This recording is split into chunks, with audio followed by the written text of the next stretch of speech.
Hey, Pope Sano here, back with another product. Look, are you tired of this happening to you?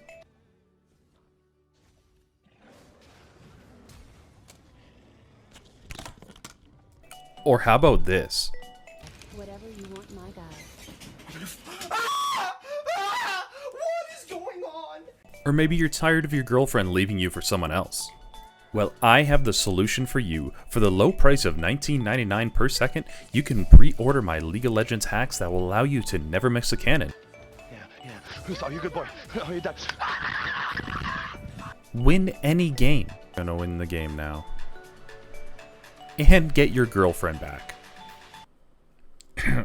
Okay, maybe not that one.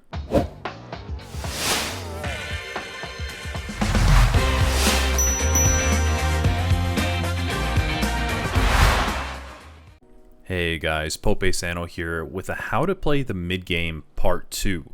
Last week we talked about playing from ahead. This week we're talking about playing from behind.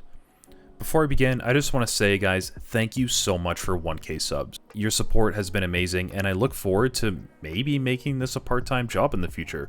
So if you like this type of content, please leave a like and a sub. It's just a quick click for you, but for me, it can genuinely be life-changing. Alright.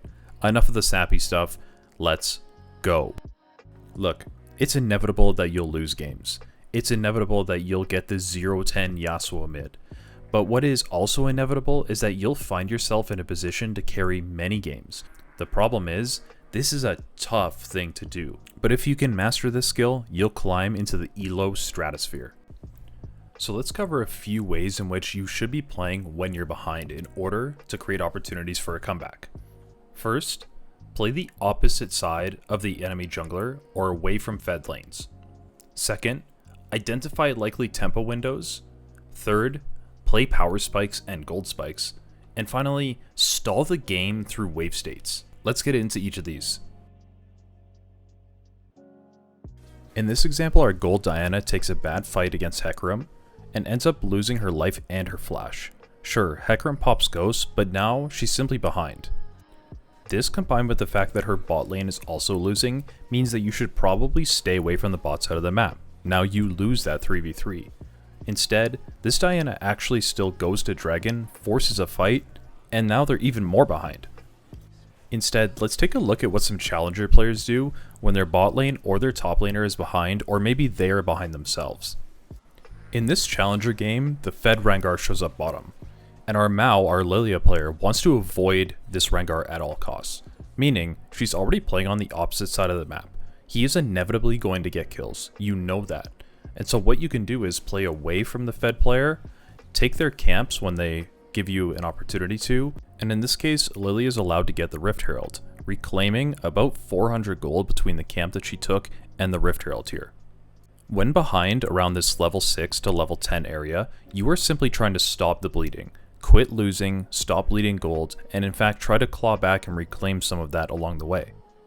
You get that through camps, through objectives, but you need to make sure you're doing it safely. While most of the time gaining back tempo means you're exploiting an enemy's mistake, there will be times where an enemy simply can't cover the whole map even when they're ahead. This Evelynn has like 6 kills at this point, is just running around killing everybody, and this Skarner has an opportunity to actually split the map here and do Rift Herald on spawn when the blue team does Dragon.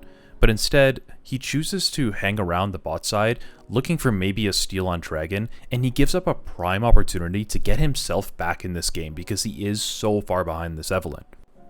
Likewise, as you can see, his Mordekaiser is absolutely stomping top lane. He should be not only playing around his strong lanes and playing opposite of Evelynn, but using the fact that she simply cannot be everywhere and taking something when you know she's somewhere else. Look how well this Challenger Shaco player uses information to get as much as possible. He's currently behind this Kindred player who's playing very well, but super ahead. So, she shows top, and they know this dive is coming. What do? Well, he knows that Dragon is spawning in about 30 seconds, so he actually times his entire path, taking something along the way until that leads up to him actually taking the Dragon. This is one of those things that if you don't know what you're looking for when watching a challenger game or a high elo game, you won't understand why they're making the decisions that they are, and then you won't understand why they're as strong as they are. Here, the Shaco player expertly knows exactly what path to take, getting something along the way, and punishing Kindred for going top for this dive.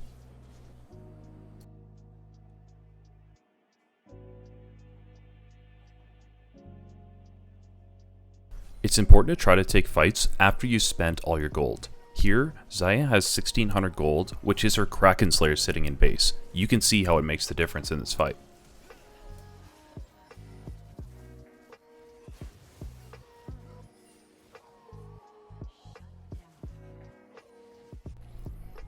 Here, the red team is significantly ahead of the blue team.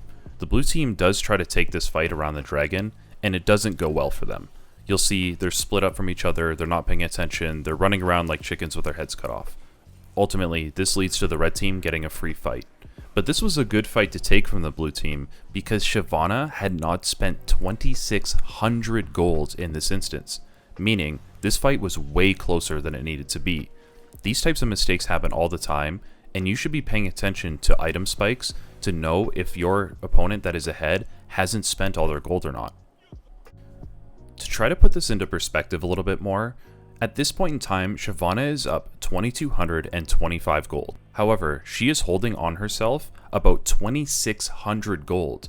What this means is that in this fight, despite Shyvana having more overall gold, Nautilus is actually gold positive, and this can lead to catastrophic failure sometimes. You need to be aware of this when you're ahead, but when you're behind, if you can pay attention to this type of thing, or at least check when you have similar items to another player, even though they're ahead of you, that's when you want to try to take advantage of a situation. There are two main factors when stalling a game. First is wave states, and second is taking good fights, but also mainly just responding to what's going on the map. We need to use our presence and our cooldowns as a way to stall things out.